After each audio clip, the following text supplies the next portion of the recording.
Good morning everyone, कैसे हो आप सब लोग। एक बार फिर से स्वागत करता हूं आप सब लोगों का हमारे YouTube channel Maurya NEET classes में। दोस्तों, आज इस वीडियो में हम लोग cell the unit of life को कवर करने जा रहे हैं। वीडियो को शुरू करने से पहले अगर आप हमारे यूट्यूब चैनल पर नए हैं तो इसे सब्सक्राइब जरूर कर लें और बेल आइकन जरूर दबा लें ताकि नीट से रिलेटेड इसी तरह के वीडियो आप लोगों तक पहुंचते रहें। आप लोगों के लिए मैं बिल्कुल पॉइंट टू पॉइंट नीट के हिसाब से हर एक चैप्टर को कवर कर रहा हूं। तो आप लोग जब मुझे सपोर्ट करेंगे तो इसी तरीके से मैं आप लोगों के लिए बेस्ट कंटेंट नीट के लिए लेकर आऊँगा। ठीक है, देखो सेल वाले चैप्टर में आज इस वीडियो में हम लोग बात करेंगे व्हाट इज सेल, सेल क्या है। और फिर नेक्स्ट वीडियो में हम लोग सेल थ्योरी से स्टार्ट करेंगे, जहाँ से मोस्ट इम्पोर्टेंट चैप्टर स्टार्ट होता है ना, जो नीट के लिए बहुत ज़्यादा इम्पोर्टेंट है। लेकिन ये जो है इंट्रोडक्शन जिसमें हम लोग बात करेंगे व्हाट इज़ सेल, सेल क्या है, ठीक है, ये भी इम्पोर्टेंट है क्योंकि यहाँ बहुत सारे स्टेटमेंट हैं जो नीट में डायरेक्ट पूछ लिए जाते हैं। जैसे कि ट्रू और फॉल्स में स्टेटमेंट आ जाएगा, है ना, आपको स्टेटमेंट देगा कि cell is the structural and functional unit of life या ऑर्गेनिज्म, है ना। ट्रू है या फॉल्स है, तो आप लोगों से इस तरीके का क्वेश्चन पूछ सकता है। स्टेटमेंट दे के बोल देगा करेक्ट और इनकरेक्ट को चुनो, है ना। तो इसलिए ये वीडियो भी इम्पोर्टेंट है नीट के लिए। ठीक है, अब देखो सबसे पहला पॉइंट है अपना व्हाट इज सेल, सेल क्या है। तो इसमें देखो cell is the structural and functional unit of an organism, मतलब किसी भी ऑर्गेनिज्म की स्ट्रक्चरल और फंक्शनल यूनिट क्या है, वो है सेल। क्यों? क्योंकि देखो इस अर्थ के ऊपर कोई भी ऑर्गेनिज्म, चाहे वो यूनिसेलुलर हो या फिर मल्टीसेलुलर हो,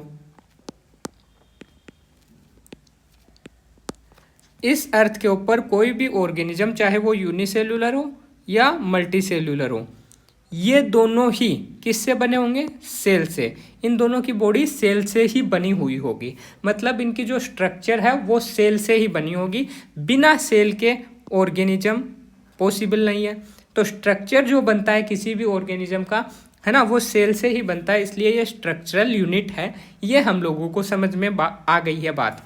अब बात है फंक्शनल यूनिट क्यों बोला, स्ट्रक्चरल बोला क्योंकि यूनिसेलुलर मल्टीसेलुलर जो भी ऑर्गेनिज्म है वो सेल से बना हुआ होता है, इसलिए स्ट्रक्चरल यूनिट बोला। फंक्शनल यूनिट क्यों बोला, तो वो देखो चाहे कोई भी ऑर्गेनिज्म है, चाहे वो यूनिसेलुलर है या फिर मल्टीसेलुलर, ठीक है, उसके अंदर जो सेल है उस सेल को एसेंशियल वर्क जैसे कि रेस्पिरेशन,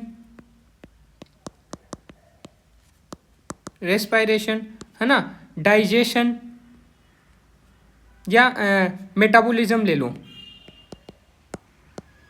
मेटाबॉलिज्म एंड रिप्रोडक्शन,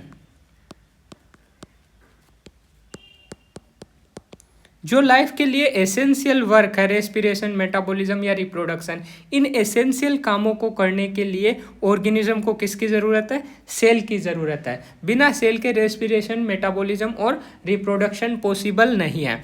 तो इन फंक्शन के लिए भी सेल की ज़रूरत है, इसीलिए सेल को क्या बोला गया, फंक्शनल यूनिट। तो सेल को स्ट्रक्चरल एंड फंक्शनल यूनिट बोला गया। क्लियर है क्यों बोला गया, हो गया। इसके बाद नेक्स्ट पॉइंट देखो, all organism are composed of cell, जितने भी ऑर्गेनिज्म हैं सब किससे बने हैं, सेल से बने हैं। चाहे आप यूनिसेलुलर बैक्टीरिया को देख लो, सेल से बना है, फंजाई को ले लो, सेल से बना है ना। तो यूनिसेलुलर ऑर्गेनिज्म हो या मल्टी सेलुलर ऑर्गेनिज्म, सब किससे बने हैं, सेल से बने हैं। इसीलिए all organism made up of या कंपोज्ड ऑफ सेल, सब सेल से बने हैं।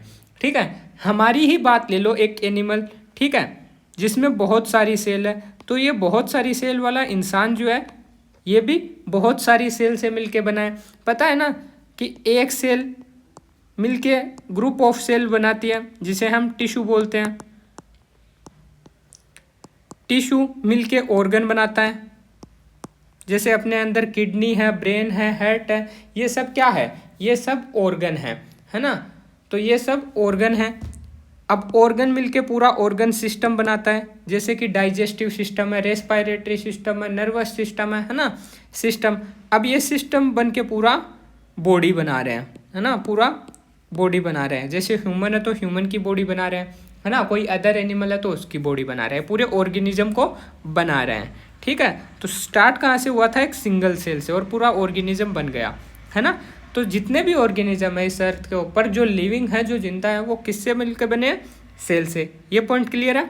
फिर नेक्स्ट पॉइंट देखो, some are composed of single cell, कुछ सिंगल सेल से बने हैं जिन्हें हम यूनिसेलुलर ऑर्गेनिज्म बोलेंगे, है ना। जैसे कि आप बैक्टीरिया का एग्जाम्पल ले लो, है ना, ये बैक्टीरिया देखो, यूनिसेलुलर ऑर्गेनिज्म बैक्टीरिया।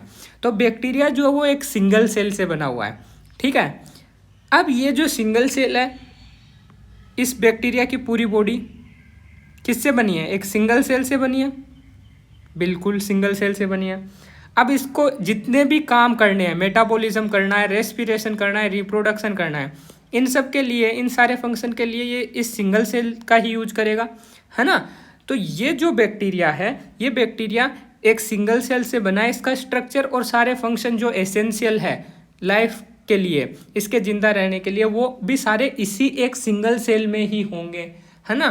तो ये यूनिसेलुलर ऑर्गेनिज्म है जो कि एक सिंगल सेल से बना है और अपना पूरा लाइफ एक सिंगल सेल से ही कंप्लीट करता है। तो ये हो गया यूनिसेलुलर बैक्टीरिया, ठीक है। नेक्स्ट देखो, जबकि दूसरा, वाइल अदर, दूसरी तरफ ऐसे ऑर्गेनिज्म जो मेनी सेल से बने हुए हैं, बहुत सारी सेल से बने होते हैं, उन्हें हम लोग मल्टी सेलुलर ऑर्गेनिज्म कहते हैं। जैसे कि प्लांट्स, प्लांट्स जो है वो बहुत सारी सेल मिलकर क्या बनाएगा? पूरा एक प्लांट्स बनेगा, है ना। बहुत सारी सेल आपस में मिलकर पूरा प्लांट का फॉर्मेशन होगा। तो प्लांट एक मल्टी सेलुलर ऑर्गेनिज्म है। हम ह्यूमन को भी रख सकते हैं, हम किसी और ऑर्गेनिज्म को भी रख सकते हैं जिसकी बॉडी बहुत सारी सेल से मिलकर बनी है। क्लियर है। फिर देखो, यूनिसेलुलर ऑर्गेनिज्म की अगर मैं बात करूं तो यूनिसेलुलर ऑर्गेनिज्म कैपेबल है किसके अंदर?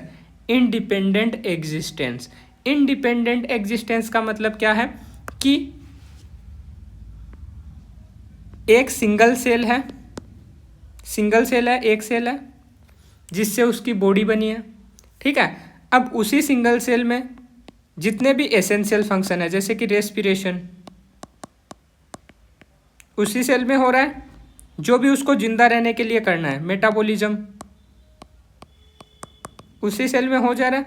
तो जितने भी एसेंशियल फंक्शन है, अदर एसेंशियल फंक्शन लिख लो, अदर एसेंशियल फंक्शन जो भी है इस सिंगल सेल में हो जा रहे हैं, है ना।